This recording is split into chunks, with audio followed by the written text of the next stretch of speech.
Welcome back to another Transformers review, starring Plasticon, which is me. I am coming back with the power core combiners that I showed previously.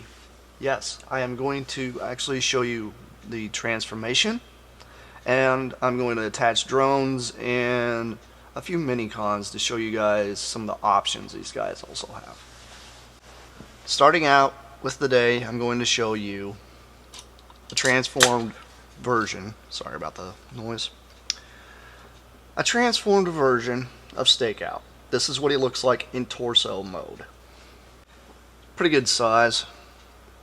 It's kind of cool. His combiner ports are on the ends of both of his shoulders and right here. What's kind of cool about this is I actually give you a bit of a knee joint, and this right here will give you like an arm joint. Now, when it comes to power core combiners, I really don't suggest moving them around much because they do like to pop out. That's the only downfall of these things. But as a display piece, they're pretty nice. The only reason why a lot of people tend to knock these is, oh, they don't like to stay together very well. Well, they kind of don't, but there's a reason for that. Think about it. How many times did you guys use your Generation 1 Transformers and ended up having, well, I got a knockoff version here, but see that? He's missing his head. That's why. Because if you look inside these actual power core combiners, you see a little metal pin. And this pin will allow rotation of the actual post itself, where you don't have to worry about it popping out or breaking on you. That's kind of why I like these. These guys are a little more durable. They can take a little more abuse. The other thing, oh yes, light piping. It's kind of hard to see, but yeah, you can see it in there. I'll move this up and down. He's got light piping. I'll show you the transformation with Smolder, so that way I can show you both of these guys linked up with some drones. Okay, we got Smolder here still in the same form that he was earlier. Maybe his arms and stuff might have moved much because I've been kind of busy the past few days. Anyhow, it's really simple to do. You move his arms up just like you're going to transform him back into truck mode. Move these around. Click these in place right here. Tap them in like they should be. You have to do this on both sides, and then all you do is you rotate his arm around, so he's almost doing like a gorilla pose, and then you flip these up. Then you'll flip out the combiner ports. You're going to basically take his whole entire leg, bend it back, bend his foot up as if you're going to close it up, but you're not going to close it up. You're going to rotate it to the side and then bring it in. And then you're going to take the power link port, bring it down. I tend to leave this up a little bit, gives it a little more girth. And you do the same thing on this side. It's not hard.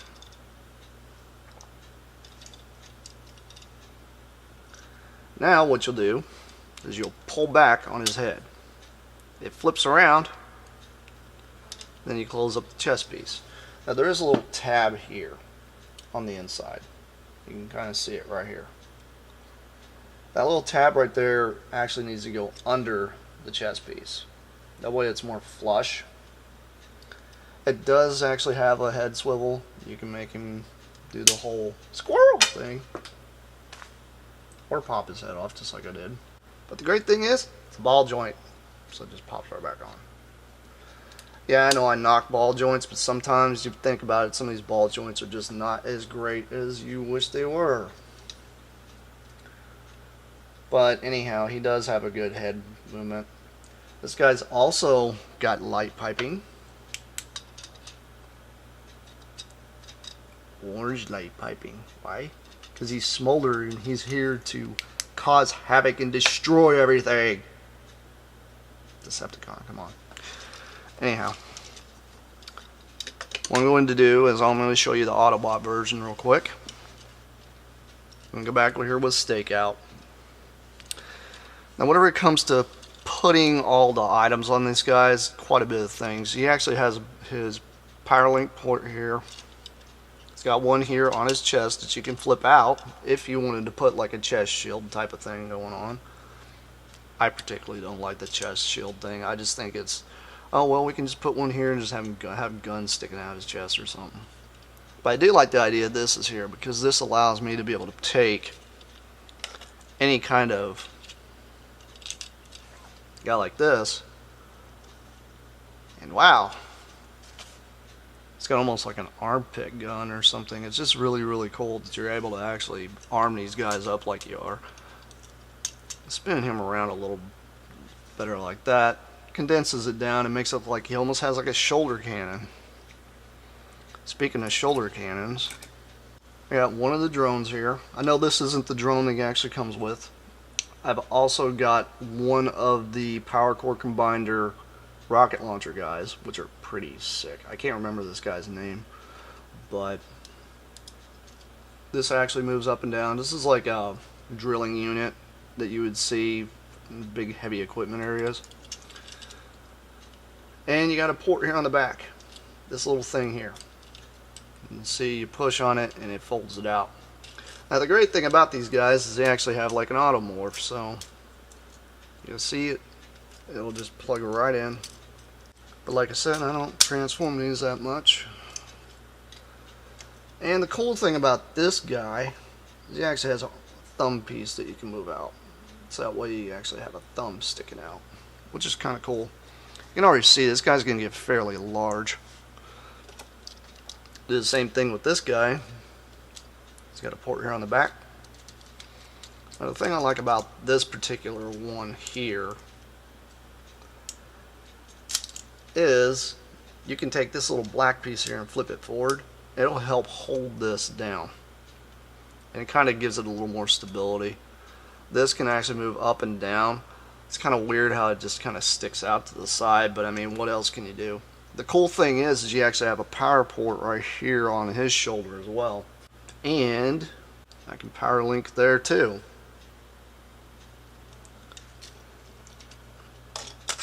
Moving on to the legs, I've got two of these guys. They're both identical, just one's a repaint.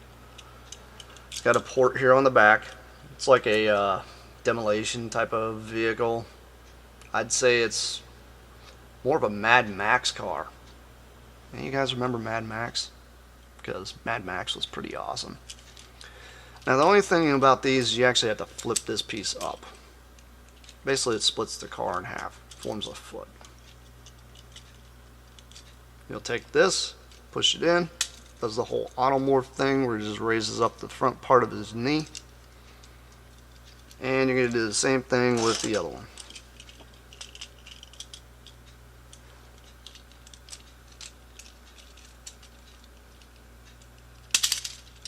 There we go.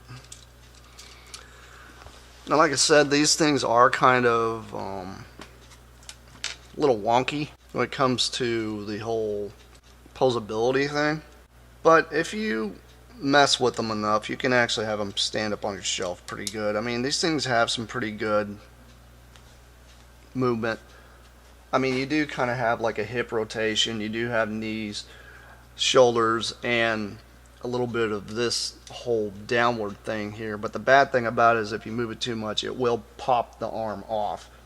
Now, the only thing I don't really like about those things is that, really. Now, the cool thing is you can move these out so he doesn't look like he's just hugging himself. But he does look kind of menacing. If I can get him to just stand up, because these guys don't really like to stand up very well. I noticed that. The only thing I really didn't like about these Power Core Combiners is their inability to be stable. But once you get him there, he'll stand there fairly well. It's mainly because I've added all the mini cons onto this ports and stuff, and that's really going to add on to the weight. But size comparison, I'm going to take my modified G2 Prime I got going on here, and I mean, he measures up pretty good. I myself, I think it's not a bad toy. It's pretty cool. But I'm going to swap this over and show you.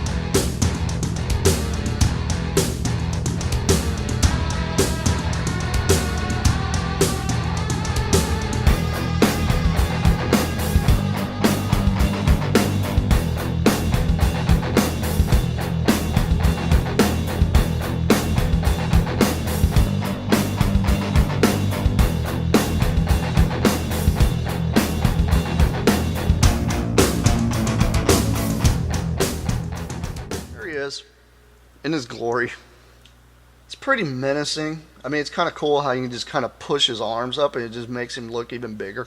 I just find it weird that his head kind of just gets dwarfed in here. But I mean, if you really want to dwarf it up, you can always swap his head out for the other head.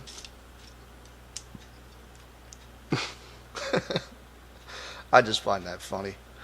But that's something that I really enjoy about these power core combiners is the simple fact that if you don't like the head that's showing, especially whenever you have them like in normal robot form, because I got a few where the head just looks a little out of scale, and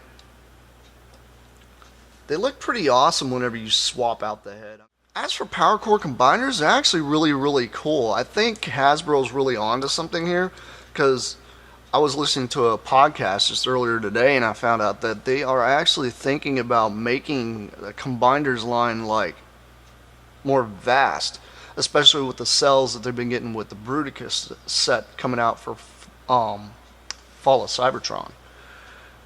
I myself am definitely on board with that because I think it's awesome. I was always a big fan of the combiners. I mean, I've got almost every combiner there is for G1 and absolutely loved it. G2 basically what recolor, and then you had the Master Force and Victory series that came out, and they had quite a few combiners there, but not as many as they'd had during G1. And it's just really cool to see what they're doing with these multi-faceted toys. I mean, it's cool to have one single toy turn into one single other alt mode, but it's even better whenever they do something similar to this.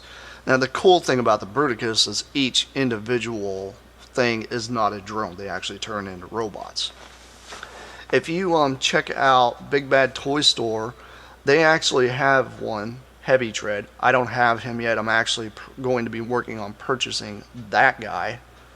But they actually have a drone set that aren't drones anymore. They actually turn into robots, and they plug right into any of these power core combiner guys that you might have, like the main frame part. So I highly suggest you guys go out there and try to pick those up. They're pretty awesome. Well, that's all I got for the review today. Stay tuned for some more power core combiners and more Transformer kibble. And maybe a few exclusive things. Ooh, exclusive. Ooh. It's been Plasticon. Signing off.